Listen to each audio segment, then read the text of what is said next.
বিশ্বের প্রথম দেশ হিসেবে তালেবান সরকারকে আনুষ্ঠানিক স্বীকৃতি দিল রাশিয়া। তালেবান সরকারের নতুন রাষ্ট্রদূতের পরিচয়পত্র গ্রহণের মাধ্যমে এমন নজির সৃষ্টি করল বিশ্বের অন্যতম পরাশক্তি দেশটি।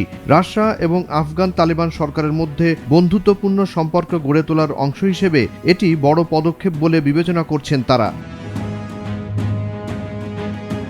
রাশিয়ার পররাষ্ট্র মন্ত্রণালয়ের বিবৃতিতে বলা হয়, আমরা বিশ্বাস করি আফগানিস্তানের ইসলামিক আমিরাতের সরকারকে আনুষ্ঠানিকভাবে স্বীকৃতি দেওয়ার পদক্ষেপ বিভিন্ন ক্ষেত্রে আমাদের দ্বিপাক্ষিক গঠনমূলক সহযোগিতা বৃদ্ধির প্রক্রিয়াকে ত্বরান্বিত করবে। গেল 2024 সালের শেষ দিকে তালেবান সরকারকে স্বীকৃতি দেওয়ার একটি আইনের পক্ষে ভোট দেয় রাশিয়ার পার্লামেন্ট, যা রাশিয়ার নিষিদ্ধ সন্ত্রাসী সংগঠনের তালিকা থেকে তালেবানকেও বাদ দেয়া যায়।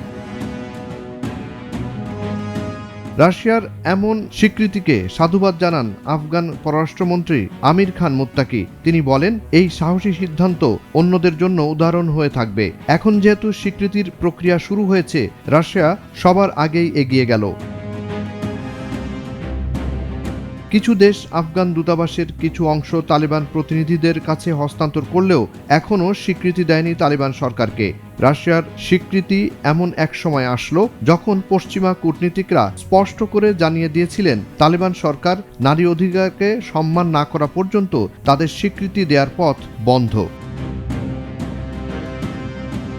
এদিকে তালেবান সরকারকে রাশিয়ার স্বীকৃতি ওয়াশিংটনের জন্য গভীরভাবে পর্যবেক্ষণযোগ্য বিষয় হয়ে দাঁড়াতে পারে, কারণ যুক্তরাষ্ট্র তালেবানের শীর্ষ নেতাদের ওপর নিষেধাজ্ঞা আরোপ করেছে এবং আফগানিস্তানের কেন্দ্রীয় ব্যাংকের বিলিয়ন বিলিয়ন ডলার সম্পদ ও অর্থ এখনও ফ্রিজ করে রেখেছে, যার ফলে দেশটির ব্যাংক খাত আন্তর্জাতিক অর্থ ব্যবস্থার বাইরে অবস্থান করছে।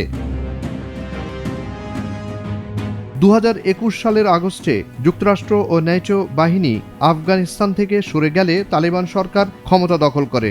রাশিয়ার তখন থেকেই এই ক্ষমতা দখলকে যুক্তরাষ্ট্রের ব্যর্থতা বলে অভিহিত করে এবং তালেবান সরকারের সঙ্গে সম্পর্ক স্বাভাবিক করতে উদ্যোগ নেয়।